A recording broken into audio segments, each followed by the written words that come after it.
man who will be by Mr. Trump's side as they journey to bring hope, inspiration, and change to Washington, D.C., our next Vice President of the United States of America, Governor Mike Pence.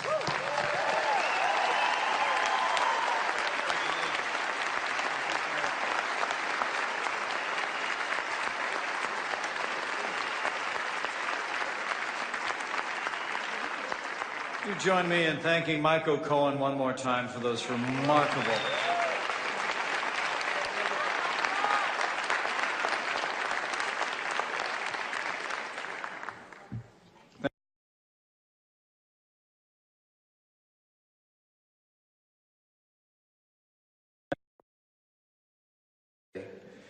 With a good man who I know will be a great President of the United States of America, Donald Trump.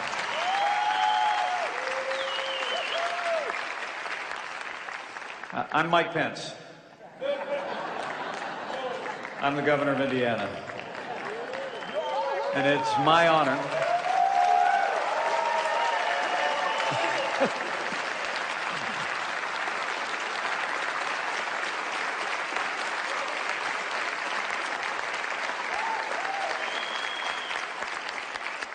and I was deeply humbled just a few short months ago with my wife Karen at my side to accept this man's invitation to run and serve as the next Vice President of the United States of America. And we are grateful for the opportunity. The introduction I prefer, Michael was kind, but the introduction I prefer is a little bit shorter. I'm a Christian, a conservative, and a Republican in that order.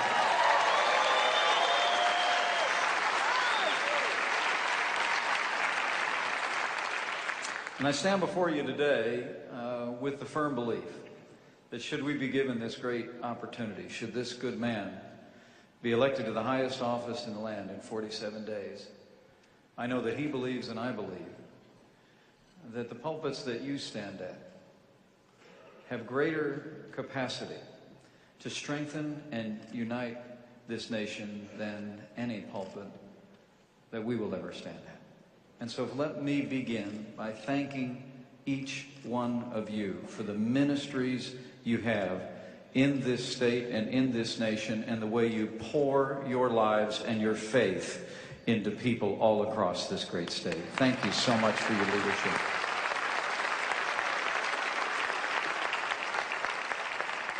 I stand before you today as a Republican, but I actually began in politics as a Democrat. I was deeply inspired by the example of two men in particular, President John F. Kennedy and the Reverend Dr. Martin Luther King, Jr. They still inspire me. And Dr. King's life and his example and his sacrifice and his eloquence transformed a nation. But I'm one of the people that remembers that he was first and foremost a man of faith. He was a workman approved, rightly able to handle the word of truth. And with that word, he challenged the conscience of a nation and drove us toward a more perfect union. And that's been the role of faith throughout our history.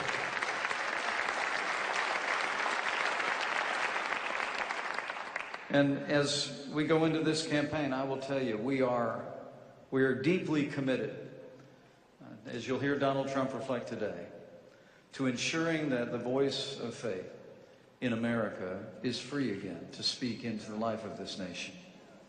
He'll describe those policies in detail. But a commitment to, as he's already described in that great speech in Detroit, to a new civil rights agenda. A new civil rights agenda of safer communities, of economic opportunities and jobs, and making it possible for parents to choose where their children go to school, whether they're public or private, regardless of their income or their area code. School choice will be at the center of this administration's agenda. I've gotten to know this good man. I haven't known him nearly as long as Michael Cohen has, or Pastor Scott has, but I've seen in him a heart for the American people, an impatience for leaders and policies that fail to open the doorway to the American dream for all of our people.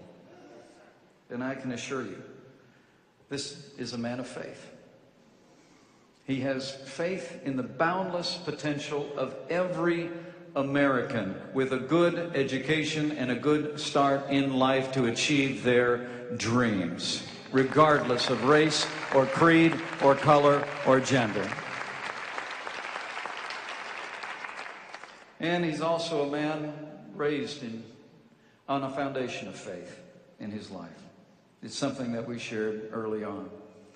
And in these challenging times, I can assure you, that Donald Trump is a man who knows that there will always be more in these United States than unites us than will ever divide us.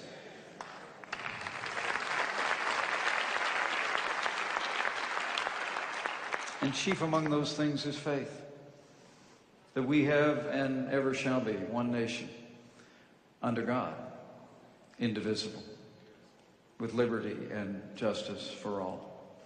And also, we both know and believe, in these challenging times, with heartbreaking headlines and division, that what has been true for millennia is still true today.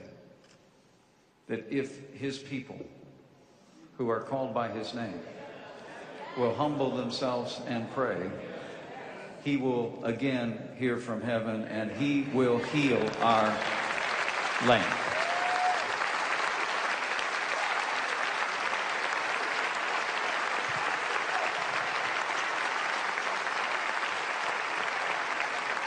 So on that foundation and with great humility to be able to stand by this man, let me yield the podium and my typical privilege of being able to introduce my running mate to a man who's known him for 25 years. One of the greatest promoters in the history of sports has agreed to come here and promote his friend. Would you join me in welcoming Don King to this important and historic gathering?